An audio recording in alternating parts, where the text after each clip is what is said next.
성도 여러분 안녕하십니까? 네, 우리 아이들이 참 예쁘죠? 네, 하나님께서 우리 성정 모든 성도님들을 이렇게 축복하시고 복 주시기를 간절히 바랍니다. 이렇게 또 감정이 또 마음이 풍부하신 우리 수석장로님을 모시고 있다는 게 또 굉장히 큰 행복 같습니다. 저 뒤에 보니까 우리 윤석영 선생님 또 오셨습니다. 환영합니다. 네. 네. 자, 오늘은 왜 야곱이라 부르시는가 이런 주제로 좀 말씀을 나눠보겠습니다. 아마 저를 아시는 분들은 김신민 목사가 가장 많이 설교하는 게 성경의 인물 중에 누굽니까? 그러면 아마 야곱이라고 할 겁니다. 제가 야곱을 굉장히 좋아하고요. 야곱 이야기를 정말 한 달에 한 번씩은 꼭 설교에 올리고 싶을 정도로 야곱을 좋아합니다. 야곱이 뭐 좋아할 만한 사람이라고 해서 좋아하는 게 아니고요. 제 자신이 야곱 같아가지고 이렇게 마음이 많이 갈 때가 있습니다.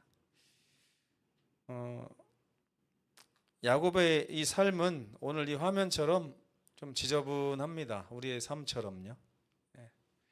제가 오늘 순서지에 오타가 좀 났는데 창세기 이사야가 아니라 창세기 35장에 있는 말씀 함께 읽어보겠습니다. 시작. 하나님이 야곱에게 이르시되 일어나 베델로 올라가서 거기 거주하며 내가 내 형 에서의 낯을 피하여 도망하던 때에 내게 나타났던 하나님께 거기서 제단을 쌓으라 한지라. 야곱이 이에 자기 집안 사람과 자기와 함께한 모든 자에게 이르되 우리가 일어나 베델로 올라가자. 내 환난 날에 내가 응답하시며 내가 가는 길에서 나와 함께 하신 하나님께 내가 거기서 제단을 쌓으려 하노라. 이 말씀 이렇게 읽어보면 별로 여러분들 이 뭐라고 할까 이 상황을 잘 모르시죠? 저는 이런 것 같아요. 하나님께서 이게 성경에 이 야곱 대신에 제 이름이 들어가서 단 한 구절이라도 적히면 정말 좋겠다. 하나님이 김신민 목사에게 이런 구절이 성경에 한 구절이라도 적히면 저는 굉장히 영광일 것 같아요. 그렇죠?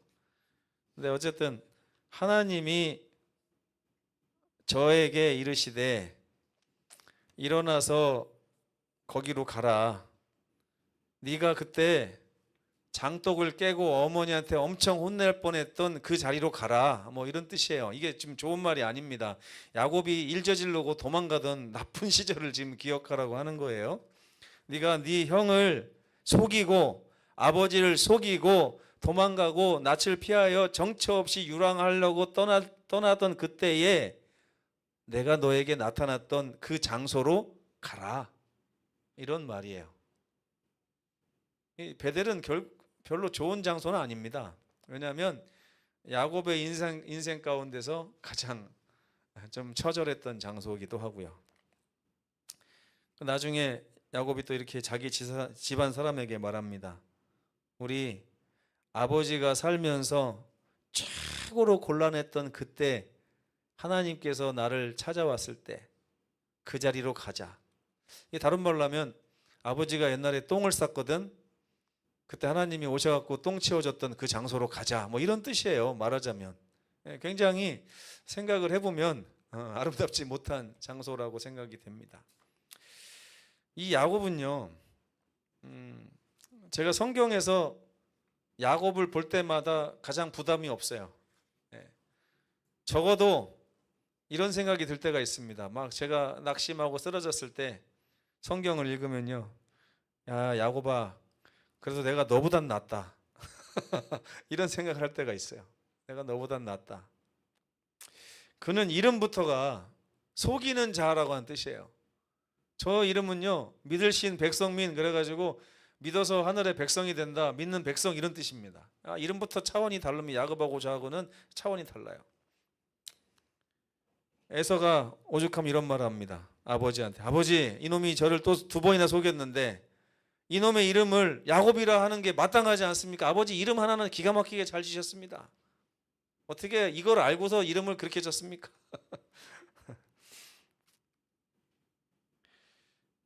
야곱이 걸어온 길을 제가 성경에서 한번 살펴봤거든요. 창세기 25장부터 50장까지 나옵니다. 태어날 때는 어떻게 태어났냐면 쌍둥이에요. 에서라고 하는 형과 야곱은 쌍둥이인데 이놈들은 어머니 뱃속에서부터 내가 먼저 나가겠다고 싸우는 아이들이에요. 이게 장자권이 뭔지를 아는 녀석들이죠. 단 1초라도 먼저 나오면 모든 게 다 내 거고 1초라도 늦게 나오면 내 것이 아닌 거예요. 그러니까 일찍 나오려고 얼마나 바둥바둥 했는지 그게 알고 그랬는지 모르고 그랬는지 어쨌든 야곱이 그 경쟁에서 뒤처졌습니다. 경쟁에서 진 거예요. 그래서 야곱이 동생으로 태어났는데 동생으로 태어나는 그 순간까지도 어떻게 했어요? 애에서 못 나가게 하려고 발뒤꿈치를 잡고 있던 녀석이에요. 여러분 이 쌍둥이가 나오는데 곱게 안 나왔다는 얘기입니다. 동생 녀석이 형을 못 나가게 하려고 내가 형 되겠다고 하면서 발꿈치를 붙잡고 나오다 보니까 발뒤꿈치를 잡은 자 뭐 이런 뜻도 있습니다. 야곱의 이름 가운데. 예. 얼마나 산파가 보기에 부모님이 보기에 기가 찼으면 이름을 이 발꿈치 잡은 녀석아 이렇게 적겠어요. 예? 그죠? 예. 근데 그렇게 태어난 사람이 그것이 한이 됐든지 형이 가지고 있던 장자권을 뺏으려고 팥죽을 팔아가지고 장자권을 강탈하지를 않나. 에서가 털이 많아요. 그러니까 양을 잡아서 여기다 막 둘러가지고 자기가 형인 것처럼. 야곱은 털이 없는 매끈한 피부를 가진 사람인데 그 형 에서는 사냥꾼이기 때문에 털이 많습니다. 이렇게 막 가슴에도 털이 있고 하는 게 양을 잡아가지고 털을 여기다 막 이렇게 붙여가지고 아버지한테 만져보라고. 나 에서라고. 이상한데 너 목소리가 좀 다른데? 아 에서 맞습니다. 그래가지고 아버지가 에서에게 할 축복을 다 가르쳤어요. 그리고 나서 도망가죠. 삼촌 라반의 외삼촌네 집에 가가지고 이제 자기가 속였던 인생을 또 되갚음을 당합니다. 그래서 거기에 2딸이 있었는데 동생 라헬을 사랑했는데 삼촌이 야 이 지방에서는 동생을 먼저 시집 보내는 경우가 없어 하고 결혼식 다음 날 알려줬어요. 그 전날 알려준 게 아니라 다음 날 와서 눈 떠보니까 그때 뭐 전등이 있습니까? 뭐가 있습니까? 그냥 결혼식 하다가 들어가서 불 끄고서 이제 자는 건데 아침 일어나 보니까 언니가 들어와 있는 거예요. 이렇게 사기를 당하고 그러다 보니까 이 아내를 둘을 얻게 됐는데 두 여인들이 아들 낳는 문제로 서로 갈등을 하다가 보니까 내가 더 낳게 해야지 하면서 자기 여종들을 또 남편에게 줘가지고 그 야곱의 아내가 4명이 됩니다. 우리 유인수 선생님 아내가 몇 명이십니까? 한 분이시죠? 한 분이라 다행이죠? 2명이면 한번 상상을 해보세요. 어떨 것 같습니까? 2분이면. 참 제가 가끔 처갓집 가면요 우리 또 처형이 우리 집사람하고 똑같습니다. 똑같이 생겼어요. 제2의 김은영 제2의 김은정이라고 해야 되겠네요. 둘이 똑같아요. 다니다 보면은 저 사모님 영남에서도 본 적 있는데 막 이렇게 하는 사람들이 있습니다. 가보면 이 2사람이 다 아내였으면 큰일 날 뻔했다 이 생각을 합니다. 여자는 1명도 힘들더라고요. 근데 야곱은 아내가 4명이에요. 얼마나 지지고 볶고 했겠습니까? 그러다 보니까 이제 거기서 좀 해가지고 삼촌으로부터 이제 떠나오는데 이 야곱은 그 품성이 좀 그런 것 같아요. 삼촌한테 말도 잘 안 하고 그냥 몰래 도망치다 걸려가지고 또 삼촌하고 또 일이 있었고 그리고 나서 에서에게로 오는데 에서가 일을 갈고 있을 것 같으니까 하나님한테 야복강에서 막 살려달라고 해가지고 겨우겨우 에서를 만나서 화해를 하고 그러고 나서 잘 사는가 싶었는데 세겜이라고 하는 땅에 세겜이라고 하는 족장이 야곱의 일가에게 땅을 주어가지고 거기서 좀 살도록 이렇게 허가를 해줬어요. 근데 야곱에게 디나라고 하는 딸이 있는데 이 딸이 이뻤던 모양입니다. 그 세겜의 아들이 이 디나를 연모한 나머지 그냥 때를 기다리면 좋은데 디나가 싫다고 하니까 강제로 이렇게 범해가지고 갑자기 내가 아내만 삼게 해주면 모든 걸 다 해주겠다 했더니 그 야곱의 아들 중에 시므온과 레이가 디나를 특별히 아끼던 오빠였던 것 같아요. 그럼 너희가 우리는 할례 받지 않은 민족하고는 교류를 안 하니까 할례를 받아라 했더니 그렇게만 하면 아내를 주겠느냐 했더니 주겠다 그렇게 사기를 쳤어요. 그래서 포경 수술을 다 한 겁니다. 일족이. 여자 남자가 있는데 남자들 전부 다 포경 수술을 해놓은 거예요. 하루에 한 날에. 그날 가가지고 시므온과 레이가 칼 들고 가서 어그저 걸어다니는 사람들 다 찔러 죽인 것입니다. 그러니까 세겜 족장이 가만히 있겠어요? 또 도망갑니다. 그러다가 아내도 죽고 아버지도 죽는 경험을 하고 또 아이를 또 가장 4명의 아내 중에 라헬이라고 하는 아내를 사랑했잖아요. 근데 라헬이 낳은 첫째 아들 요셉을 또 특별히 또 편애를 해요. 참 못된 사람이에요. 야곱이 잘한 게 별로 없어요. 제가 성경을 아무리 둘러봐도 잘한 게 별로 없습니다. 편애를 하다 보니까 형들 10명이 이렇게 짜가지고 요셉을 이렇게 노예로 팔아먹고 옷을 찢어가지고 피를 묻힌 다음에 짐승이 찢어 먹은 것 같은데 아버지 어디 있나 모르겠습니다. 이렇게 해서 거짓말을 해요. 자기가 속였던 걸 또 다 대갚음을 받습니다. 그러고 난 다음에 좀 있다 보니까요. 또 야곱의 아들 유다라고 하는 녀석은 자기 손녀 며느리인지도 모르고 통정을 해가지고 또 아이를 낳습니다. 참 이 콩가루 집안도 이런 콩가루 집안이 없어요. 그 다음에는 또 7년의 엄청난 가뭄을 또 겪으면서 고생이란 고생을 다 하다가 애굽의 총리라는 사람이 베냐민까지 내놔라. 그렇지 않으면 양식을 안 주겠다. 이러니까 요셉을 잃은 것도 아쉬운데 그 동생 베냐민까지 잃어버릴 위기에 처하기도 했는데 다행히 이게 해피엔딩으로 끝나서 다행이죠. 그 총리가 자기 노예로 팔려가서 총리가 된 아들 요셉이었던 겁니다. 하나님께서 이 야곱의 모든 이런 잘못된 인생을 제가 하나님이라면 너 맛 좀 봐라 이 녀석 할 것 같아요. 그 개미들이 있잖아요.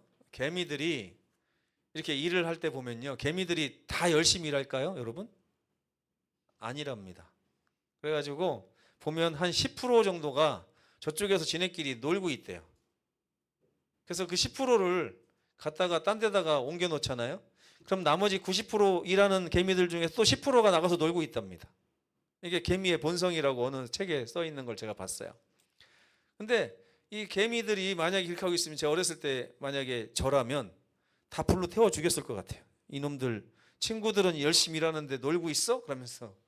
근데 하나님께서 야곱을 그렇게 하지 않으시고 그 모든 야곱의 인생에 그리고 야곱의 얼룩진 그런 죄에 얼룩진 삶에 요셉이라고 하는 아들을 통해서 해피엔딩을 만들어주시는 그 놀라운 역사를 우리가 성경에서 또 볼 수 있어요.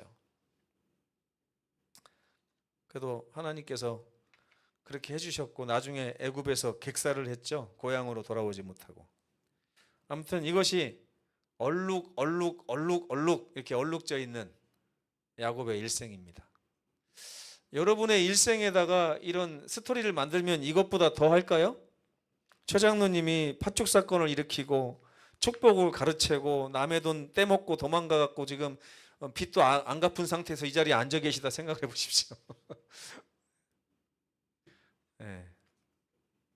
살림을 두세 군데도 막 차려놓고 막 이렇게 하면 어떻겠습니까?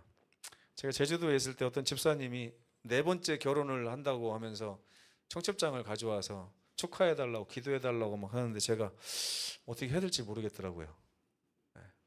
근데 그분은 그렇게 말씀하시더라고요. 이번에는 진짜 신앙 좋은 분을 만났다고. 그러니까 신앙이 안 좋은 분을 만날 때마다 계속 이혼한 거예요. 그래서 집사님 어쨌든 축하합니다. 그러면서 이제 했는데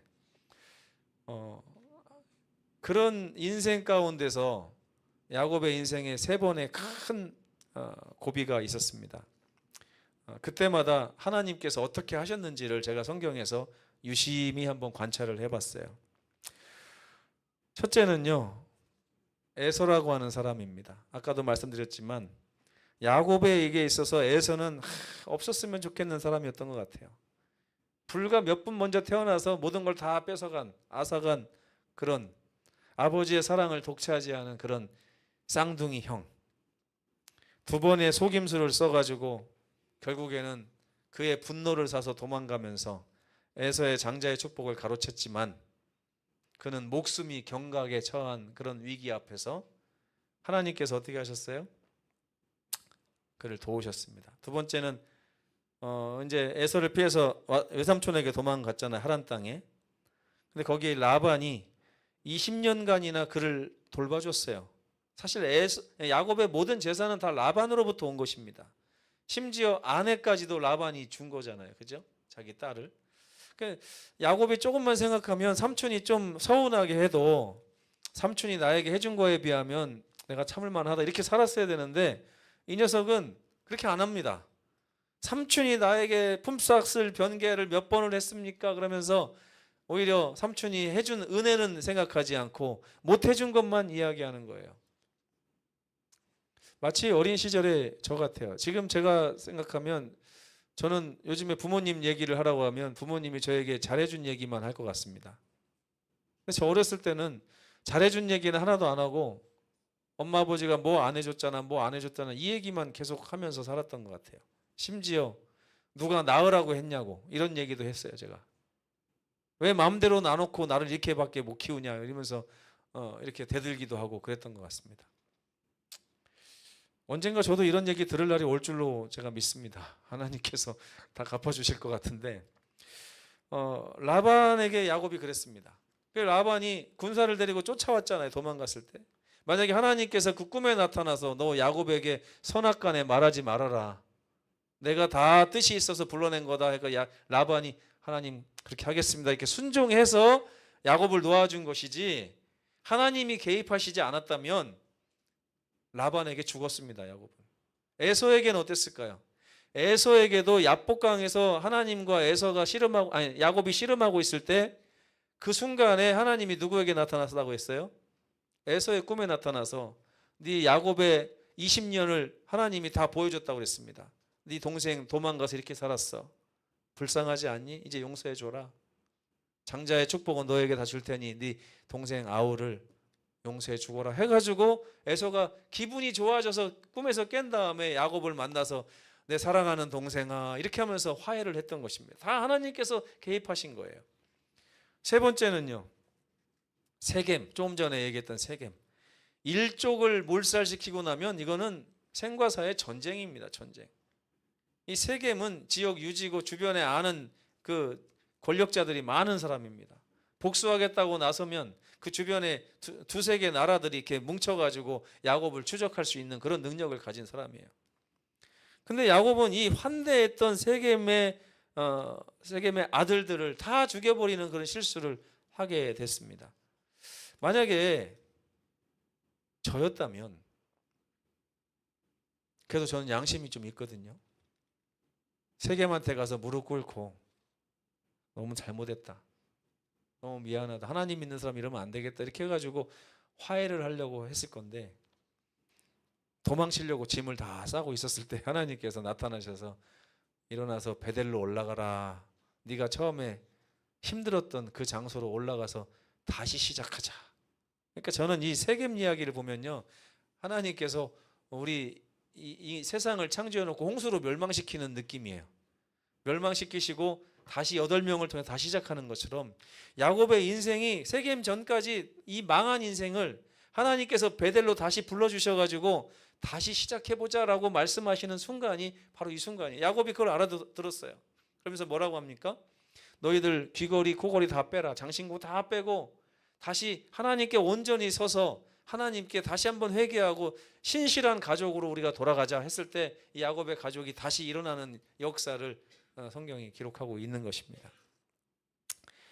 이 야곱이라고 하는 자의 이 본색은요, 정말 야곱이라고 하는 이름에 걸맞는 사람이었습니다. 뻔뻔하고요, 추악하고, 남을 속이고, 자기 자신을 위해서 남을 희생시키고, 자기 욕망을 위해서 하나님의 뜻조차도 저버리는 그런 사람이었습니다. 근데 저는 야곱을 미워하지 않습니다. 야곱이 너무 고마워요. 성경에 야곱 이야기가 기록돼서 나 같은 사람도 하나님을 믿을 수 있구나 이렇게 생각을 합니다. 제가 목사이면서도 야곱을 생각할 때마다 저의 지난 과오들이 생각나고 아직도 하나님 앞에 온전히 충성하지 못하고 있는 그런 모습이 보일 때마다 회개하고 그럽니다. 하나님께서는 과연 이런 추악한 삶을 사는 자에게 가까이 하실까요? 안 하실까요? 하실까요? 안 하실까요? 저는 이게 복음이라고 생각해요. 다른 게 복음이 아니라요. 하나님께서 이렇게 추악한 연약한 나를 야곱처럼 가까이 하신다는 사실이 복음이라고 생각합니다. 그는 의인이 아니었습니다. 오히려 악인에 가까운 사람이고요. 구원받을 사람이 아니라 멸망받아 마땅한 그런 죄인이었습니다. 만약에 제가 심판장이면 그렇게 판결을 내렸을 거예요. 야곱이 만약에 한국의 사법기관에 와서 재판을 받는다면 너는 의인이 아니라 악인이다. 네 삶을 종합해 본 결과 너는 가끔은 의인이었는지 모르지만 결과적으로 넌 종합적으로 악인이다. 너는 하늘에 갈 수 없다라고 판결을 할 것입니다. 근데 그 판결에 대해서 야곱이 뭐라고 했을 것 같습니까? 항소를 했을까요? 안 했을까요? 항소 못합니다. 여러분 항소하신 적 있으세요? 사단이 검사가 돼가고 여러분에게 와서 너의 삶을 내가 다 알고 있거든. 너 절대 하나님 자녀 아니야. 그러면 내가 왜 하나님 자녀가 아니야? 그러면서 항소를 할 용기가 우리에게 없어요. 근데 그런 우리에게 하나님께서 어떻게 하신다고요? 가까이 하신다고요. 가까이 하신다. 야곱은 그러한 삶을 살면서도 하나님의 축복을 받기를 원했어요. 또 하나님이 자기를 따뜻하게 대해주기를 원했습니다. 여러분 어때요? 야곱이 어떤 것 같습니까? 여러분이 야곱 옆에 있으면 야곱을 사랑할 것 같아요? 미워할 것 같아요? 아니 어떻게 그런 삶을 살면서도 하나님의 축복을 여전히 받기를 원하고 하나님이 자기를 더 사랑해 주기를 바라는 이런 성품을 가지고 있을까요? 근데 하나님께서 그러한 야곱의 열망에 어떻게 응답하셨는지 아십니까? 에서로부터 구원하셨어요. 그때 베델에서 나타나서 하나님께서 약속을 하셨어요. 내가 너를 떠나지 않을 것이다. 또 분이엘에서 또 약속하셨습니다. 네 이름을 다시는 야곱이라 하지 않고 이스라엘이라고 하겠다. 하나님은 이 야곱이 정말 말도 안 되는 뻔뻔함을 가지고 하나님께 나와서 하나님 저 그래도 축복해 주세요라고 할 때 한 번도 거절하지 않으시고 축복해 주시고 약속해 주시는 하나님의 모습을 보여주셨습니다. 라반으로부터 도망칠 때 어땠어요? 라반의 꿈에 나타나셔서 라반아 참아라 참아라. 옛날에 그런 얘기 있었죠. 뽕나무가 방구를 뽕 끼니까 대나무가 떼끼놈 그러니까 참나무가 뭐라고 했다고요? 참아라 그랬대잖아요. 하나님께서 라반의 꿈에 나타나셔서 참아라 그랬어요. 내가 대신 축복해 줄게 참아라. 내가 대신 너의 억울함을 풀어줄 테니 참아라 할 때 라반이 순종한 것입니다. 세겜으로부터 구원하실 때 어떻게 했어요? 야곱에게 아직 늦지 않았으니 다시 베델로 올라가자. 베델에서 분이엘을 거쳐서 하나님은 다시 야곱을 베델로 이끄셔서 회복시키시는 모습을 볼 수 있습니다. 여러분, 여러분의 베델은 어디였습니까? 언제였어요? 여러분의 분이엘은 언제였습니까? 여러분의 야복 나루는 어디입니까? 여러분의 세겜 땅은 어디예요? 어디서 여러분이 무너지고 어디서 하나님을 배반하고 어디서 하나님의 낯을 볼 수 없을 정도로 심하게 죄에 빠지셨습니까? 그러나 그때 하나님께서 여러분을 다시 이렇게 세우시면서 다시 베델로 가서 시작하자. 내가 너를 돕겠고 너와 함께 할 테니 두려워하지 말고 겁내지 말고 나와 함께 가자라고 말씀하시는 하나님의 따뜻한 음성.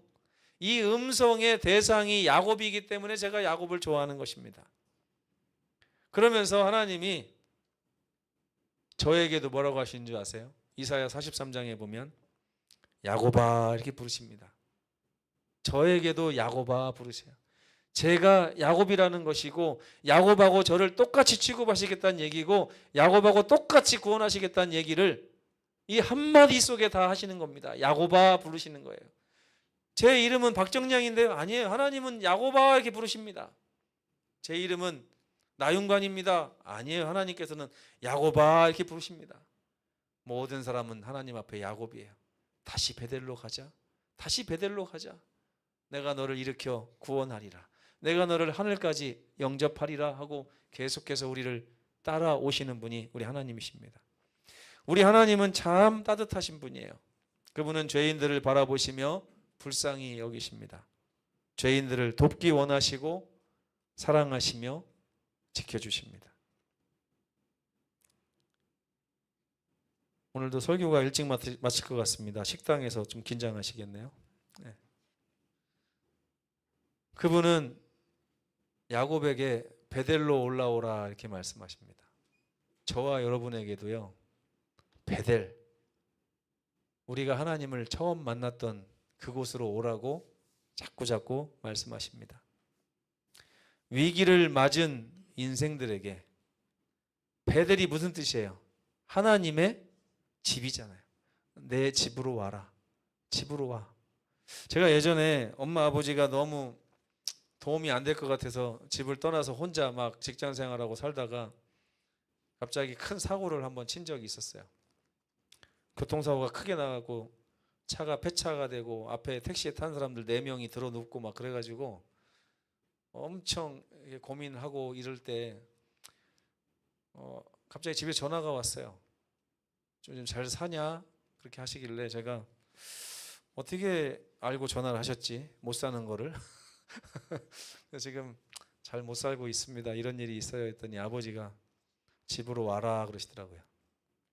집으로 와. 근데 어떻게 돈을 마련하시는지 모르겠어요. 아무튼 뭐 2천만 원 가까이 된 돈을 아버지가 어떻게 해가지고 또 해주셔가지고 희한하대요. 보험을 들고 있었는데 사고가 안 나니까 에이 보험을 왜 들어, 책임보험만 들고 타자. 그때는 법적으로 강요가 없었거든요. 책임보험만 들면 되는 시대였는데 보험을 빼자마자 한 10일도 안 돼서 사고가 나가지고 보험 혜택을 하나도 못 받는 그 지경에 이르렀을 때 아버지가 집으로 와라 그래가지고 그런 경험이 있었습니다. 하나님께서 이렇게 사고치고 낙담하고 있는 우리 힘으로 뭔가 되지 않고 정말 건강을 손해봤든지 돈을 손해봤든지 아니면 관계를 손해봤든지 아니면 어떤 정신적으로 뭔가를 손해보고 고통당하고 있는 우리에게 하나님께서 먼저 전화를 하셔서 베델로 와라, 하나님의 집으로 와라 이렇게 말씀하신다는 것입니다. 성경은 죄인들을 부를 때 야곱이라고 부릅니다. 하나님은 그 야곱들을 사랑하십니다. 야곱아, 너는 두려워하지 말라. 내가 너를 구속하였고 내가 너를 지명하여 불렀나니 너는 내 것이라. 아멘. 너무 감동받으셔서 아멘 안 하시는 거죠? 우리는 야곱 같은 자들이지만 하나님은 야곱을 사랑하신 것처럼 오늘도 우리를 사랑하십니다. 여러분 낙심하지 마시고 그 사랑에 기대시기 바랍니다. 제가 정말 감동받는 부분이 뭔지 아세요? 성경에 그 야곱을 하나님이 이스라엘이라 계명하셔가지고요, 저 하늘에서 살아야 될 12지파의 조상을 삼으셨어요. 야곱이 그럴 자격이 됩니까? 그 자격이 안 되는 사람을 세우셔서 모든 믿는 사람들의 조상을 삼으셨다니까요. 잘 믿었던 아브라함 족속이라고도 안 하고 그 아버지 신실했던 이삭의 족속이라고도 안 합니다. 성경은 누구의 족속이라고 그래요? 야곱의 족속아, 이스라엘 민족아 이렇게 부르는 것입니다. 오늘 하나님께서 저와 여러분에게 그렇게 말씀하고 계신 것입니다. 왜 우리를 야곱이라고 부르시는지를 성경을 통해서 말씀을 통해서 한번 곰곰이 생각해 보시는 그런 안식일 되셨으면 좋겠습니다. 그리고 은혜 많이 받으시게 되기를 바라면서 오늘 말씀을 마치겠습니다.